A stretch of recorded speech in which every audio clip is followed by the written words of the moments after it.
Hey there guys, how you doing? In this video, we're going to be making a skid plate to cover the transaxle on my off-road lawnmower. Alright, so these here are the parts that I gathered. I'm not 100% sure if I'm going to use everything, and I only bought this, and this. They're only like $10, so I'm doing this all on a budget. Original piece that actually bolts to the very front and covers up the muffler. It's basically going to go up in there and kind of look something like that. I got these two mounting tabs right here that I'm going to put this 3/8 rod through. We're gonna get this that goes right there, get these, and basically put them through, or actually this way, and bolt this to that. And then I'm gonna make something else in the back that kind of curves up, maybe this piece of steel, or maybe this right here. This is actually another one of these, but I cut this off to use some metal for something else. And also at the same time be removable. So now we're getting it jacked up, and this is the perfect jack point. This trailer hitch mount I custom built. I got a video on this if you want to see that. I'll put a link down below. I use these little charts right here for everything. I use them all the time.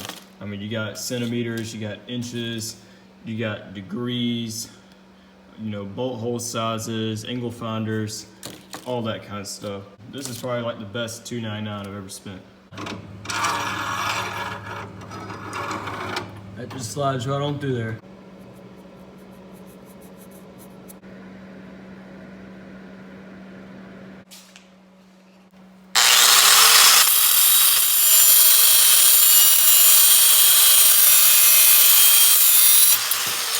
Just a little tip, if possible, if you're cutting thread, be sure you put a nut or something over it. You do that so you unthread it, so that way it'll thread itself right back to normal. All right, so I spent a little bit with the hammer and the vise straightening this out, and I think it looks pretty good. So I'm gonna go under it and position it and measure where I gotta drill holes, put these things in. Basically it's gonna go over like that, and I'm gonna drill 2 holes in here, and that's gonna bolt right up to there.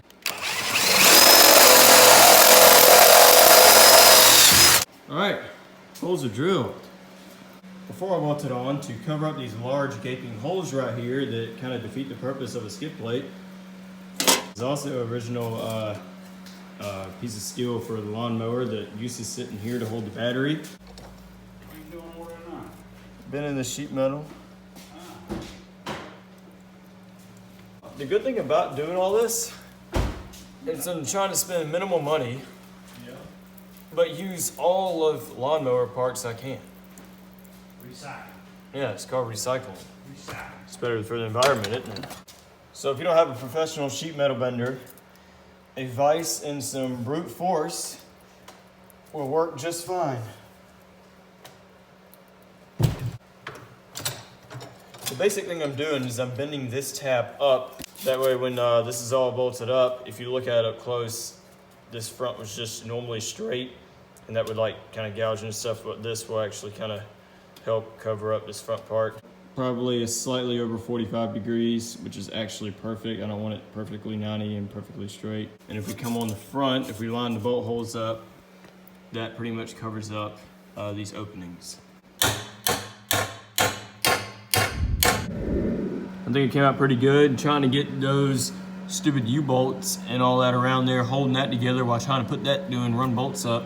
I about lost my mind with that, but whatever. I got on there. All right, so I got an idea now. What I'm gonna do, I got these brackets to hold a chain tensioner on a motorized bike because this one just exploded, and I might as well keep all the spare pieces. I wrapped some electrical tape around there to keep the threads from being damaged, but I'm gonna put that there and put one on the other side just like that.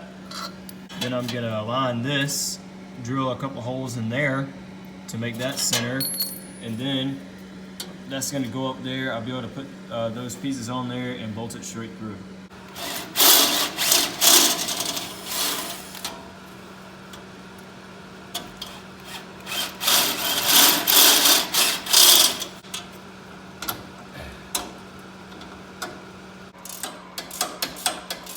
All right, so I got it on here.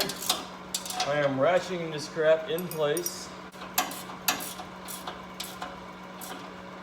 All right, so it's pretty much all done. Got it all bolted in place. As you can see, that mount right there, you can see the whole back of it. That pretty much covers up the rear end.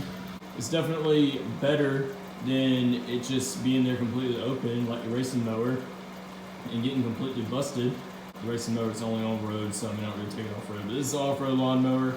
I want it to be reliable as I possibly can, and this is just one step to kind of add to the reliability.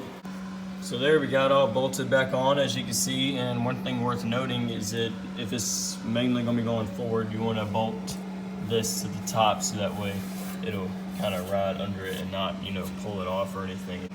I think it has a pretty clean look to it. Let me know in the comments on what you think. Does it look legit or does it look like a big load of mess?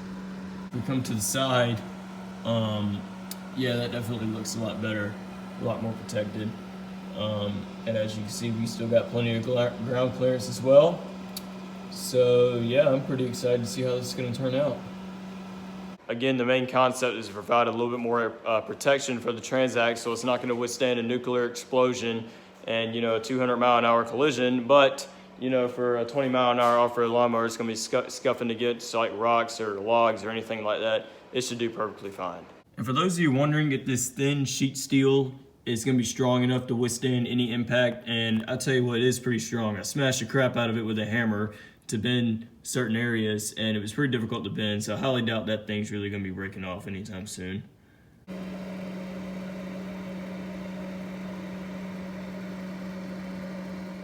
Leave a note in the comments on what you think about this sticker. Do you like it here? So whenever you're riding around and you're not sure you can go through something, just look down. It'll be fine. There you go, there's my brother driving the off-road lawnmower. He's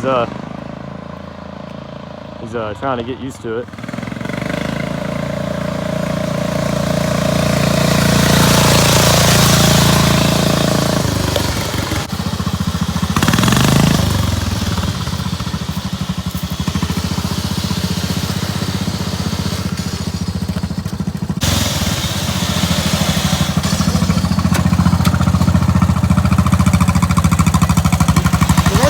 Second.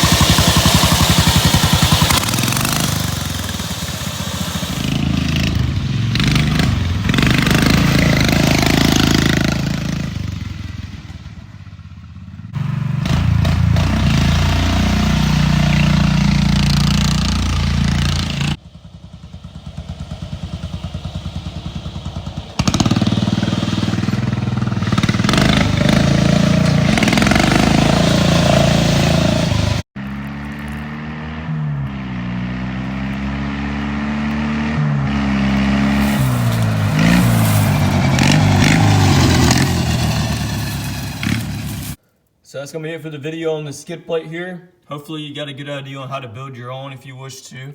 It's pretty easy if you got a couple of pieces of steel laying around that you could bend up and bolt together, or even weld for that matter. I did this whole thing without welding and it turned out really good. If you got any ideas or ways to improve this design or how you build your skid plates on your mower, then let me know. I'm sure other people like to see them as well. All I can say is it's better than nothing, and I only spent $10 on it. So I hope you liked this video. If you did, click on the other buttons that YouTubers tell you to click. If you didn't like this video, click on thumbs down twice, because 2 is better than 1. 3 more doesn't work. And y'all should see me in the next one.